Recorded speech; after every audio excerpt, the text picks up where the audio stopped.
우리 함께 보실 말씀은 마태복음 1장 1절 한절 말씀입니다. 마태복음 1장 1절 한 목소리로 함께 읽도록 하겠습니다. 아브라함과 다윗의 자손 예수 그리스도의 계보라. 아멘. 잘 주무셨습니까? 우리는 어제 사복음서 개관을 통해서 하나님께서 구약과 신약을 주셔서 서로 조화를 이루고 서로를 보다 돋보이게 해주는 것임을 보았습니다. 이제 우리는 사복음서의 첫 번째 책인 마태복음으로 들어가야 합니다. 마태복음의 책 제목은 카타 마사이온입니다. 그리고 특히 권위 있는 사본들에서는 유앙겔리온 카타 마사이온이라 기록되어 있습니다. 그리고 이 말은 마태에 따른 복음 혹은 마태에 의한 기쁜 소식이라는 의미입니다. 그러면서 마태는 오늘 본문에서 스스로 마태의 저자가 마태 자신이다라는 것을 말해줍니다. 특히 마태복음은 마태에 대해서 예수께서 그곳을 떠나 지나가시다가 마테라 하는 사람이 세간에 앉아 있는 것을 보시고 이르시되 나를 따르라 하시니 일어나 따르니라 라는 그 마태복음 9장 9절이 알려주고 있는 것처럼 마태복음의 저자인 마태가 예수님의 제자로 부름받았던 그 세리 마태였다라는 것을 말해줍니다. 이러한 모습은 나머지 복음서에서도 드러납니다. 즉 사복음서의 제목은 각기 그 책을 기록한 저자의 이름을 빌려오고 있고 이는 오랜 시간 동안 인정받아 온 바로서 사복음서의 저자가 다르니라 주장하는 학자들은 없다라는 것입니다. 그렇다면 마태복음의 저자가 마태라면 마가복음의 저자는 누구이겠습니까? 네, 바로 마가입니다. 그리고 누가복음의 저자는 누가이고 요한복음의 저자는 요한이다라는 것입니다. 그렇다면 마태는 왜 이 마태복음을 기록했을까요? 마태복음 1장 1절은 그 이유를 우리에게 알려주는데 아브라함과 다윗의 자손 예수 그리스도의 계보라라고 기록하며 그 이유를 우리에게 알려줍니다. 그리고 우리는 이 짧은 구절에 집중하지 않을 수 없습니다. 짧고 아주 간략한 이 마태복음 1장 1절은 많은 것을 함축하고 있기 때문입니다. 이 짧고 아주 간략한 한 구절의 의미를 알기 위해서 우리는 이 당시 마태가 마태복음을 기록하던 그 시기의 상황을 조금 살펴보며 그 시기로 돌아가 봐야 합니다. 마태가 마태복음을 기록한 시기는 대략 주후 60년경에 기록된 것으로 봅니다. 그렇다면 이 시기에는 어떤 일들이 일어났고 또 이 시기는 어떤 시기였을까요? 이 당시 이스라엘의 사회적 정치적 상황은 큰 위기에 처해 있었습니다. 사회는 무정부 상태로 빠르게 쇠퇴하고 있었고 어느 곳에서도 도움을 줄 곳이 없어 보이던 때가 바로 이 시대라는 것입니다. 예수님의 제자들이 그러니까 특히나 예수님의 동생 야고보와 베드로와 바울이 이 시기 속에 순교하게 되면서 유대인 개종자들에게 구전 전통과 단편적인 이야기들을 통해 오랫동안 전해져 왔던 그 복음의 사실을 영구적인 형태로, 그러니까 우리가 오늘 보고 읽고 들을 수 있는 이 성경의 형태로 기록될 필요가 있었다라는 것입니다. 특히 이 시기 유대를 통치하고 있었던 펠릭스는 온갖 잔인함과 욕망 속에서 왕권을 행사했던 황제였습니다. 그렇게 고통과 고난 속에서 살아오던 이스라엘에게는 짧고도 짧은 2년의 평화가 주어졌지만 이내 이스라엘은 또다시 새롭게 재위하게 된 알비누스라는 그 황제에 의해 뼈저린 고통과 착취에 시달렸다라는 것입니다. 오늘 마태복음에서 이 마태복음의 저자가 마태라고 하면서 그 마태의 직업을 세리라라고 이야기해 주는데, 당시 세리라는 것은 이 황제들에 의해서 모든 시민들의 것을 착취하는 수단 중에 하나였습니다. 이 알비누스는 수단과 방법을 가리지 않고 금을 챙기는데 혈안이 된 단순한 강도에 불과했습니다.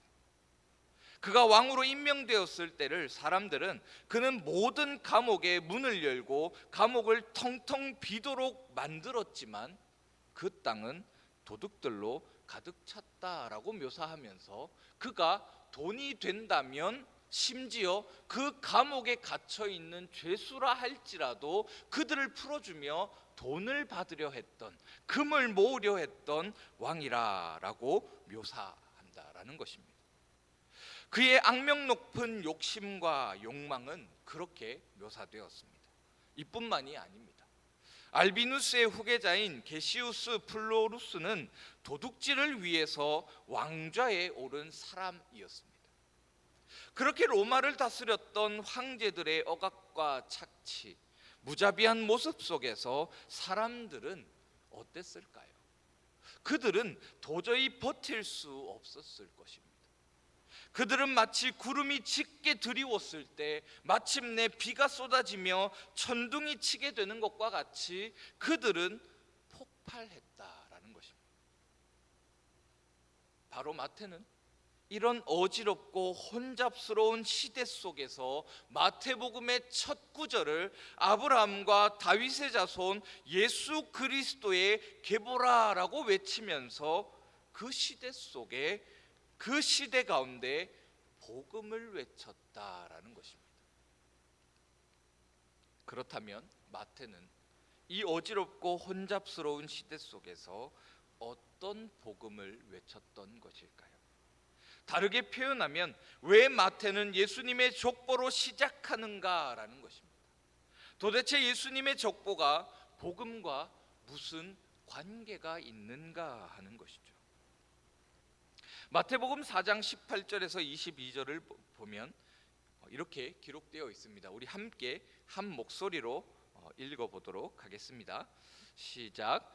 갈릴리 해변에 다니시다가 두 형제 곧 베드로라 하는 시몬과 그의 형제 안드레가 바다에 금을 던지는 것을 보시니 그들은 어부라. 말씀하시되 나를 따라오라. 내가 너희를 사람을 낚는 어부가 되게 하리라 하시니 그들이 곧 그물을 버려두고 예수를 따르니라. 거기서 더 가시다가 다른 두 형제 곧 세베대의 아들 야고보와 그의 형제 요한이 그의 아버지 세베대와 함께 배에서 그물 깁는 것을 보시고 부르시니 그들이 곧 배와 아버지를 버려두고 예수를 따르니라. 아멘. 마태복음 4장 18절에서 22절은 우리에게 예수님의 족보, 그러니까 마태복음 1장 1절이 의미하는 바가 무엇인가 하는 것을 가장 잘 보여주는 그림 예시입니다. 마태복음 4장 18절에서 22절에서 보면 아주 특징적인 모습이 있습니다. 그것은 바로 예수님께서 나를 따라오라, 내가 너로 사람을 낚는 어부가 되게 하리라 라고 하셨을 때 그 말을 들은 네 명의 사람, 베드로와 안드레, 야고보와 요한은 군말 없이 자신들이 가지고 있던 배와 자신의 아버지를 버려두고 예수를 따랐다라는 것입니다. 이 모습에 있어서 많은 학자들은 이 모습을 두고 황제와 그 황제의 나라에서 살아가고 있는 백성의 모습으로 본다라는 사실입니다.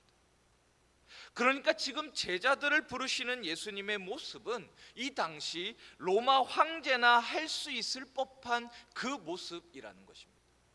그 정도의 권위와 그 정도의 권력과 그 정도의 위치에 있을 때에야 사람들이 듣고 따를 수 있는 그 능력 있는 말이 된다라는 것이죠. 이 모습을 보여주면서 그런 예수님의 부르심 가운데 부름받았던 제자들은 예수님의 부르심이 마치 황제의 부름과 같이 여겨졌기에 그들은 가장 소중한 그들의 직업, 하루하루 먹고 살아가며 그들의 생활을 이어가야 하는 그 어부라는 직업을 버려두고 또 자신들이 마땅히 섬기며 공경해야 할 그들의 아버지조차도 버려두며 따라가게 되었다라는 것입니다. 그들의 모든 것을 버리며 예수님을 따르게 되었다라는 것입니다. 따라서 오늘 우리가 살펴보고 있는 마태복음의 핵심 메시지는 바로 새로운 황제가 등극했다라는 것입니다. 어지럽고 혼탁하며 황제의 욕심과 그들의 욕망을 위해 백성들을 괴롭히며 백성들의 것을 착취하며 백성들은 굶어 죽든 말든 자신의 것만을 채우려 했던 그 황제의 통치 속에서 고통당하고 괴로워하며 박해당하던 사람들을 향해서 마태는 새로운 황제가 왔다, 새로운 황제가 오셨다라고 선포하고 있다라는 것입니다.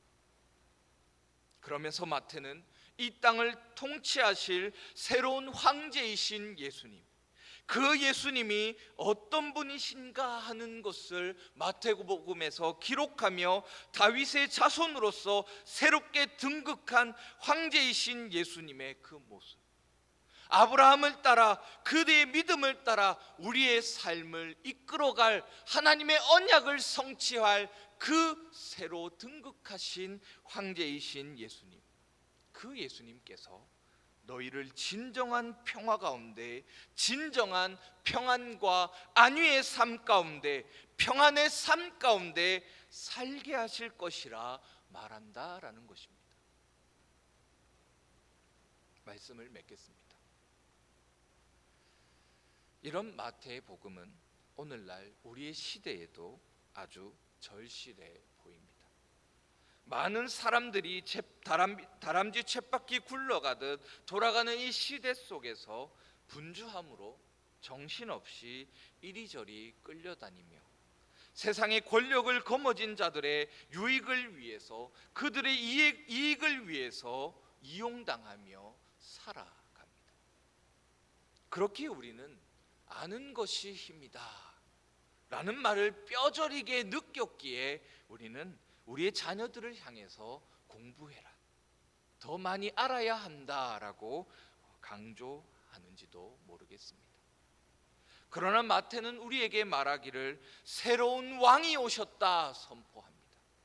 우리를 진정한 평화와 평안으로 인도할 새로운 왕, 다윗의 자손으로서 다윗이 이룩하였던 그 평화의 시대, 그 시대를 우리에게 가져다 줄 새로운 왕이 우리에게 오셨다라고 선포합니다. 하나님께서 아브라함과 약속하시며 그의 그 약속을 이루시며 성취하실 그 왕으로서 오신 그 주님을 우리에게 마태는 소개하고 있다라는 것입니다. 여러분들이 이 마태복음을 읽어 가실 때마다 이 왕을 발견하시며 이 왕이 선포되어지는 그 기쁨의 소식이 우리의 삶 속에 날마다 주어지고 그 삶을 날마다 누리시는 복된 삶이 되시기를 소원합니다. 우리를 진정한 평화와 평안으로 인도하실 그 새로운 왕, 우리를 푸른 초장 쉴 만한 물가로 인도하실 참된 목자 되신 진정한 왕, 그 왕이 우리에게 오시며 그 왕이 우리의 삶을 다스리며 우리의 삶을 평안과 평화의 길로 인도하실 것을 믿으며 확신 가운데 오늘 하루도 살아가시는 복된 주의 자녀들의 삶이 되시기를 소원합니다. 우리 시간 함께 기도하실 때에 우리가 계속 기도하고 있던 그 내용을 두고 함께 기도하기를 원합니다.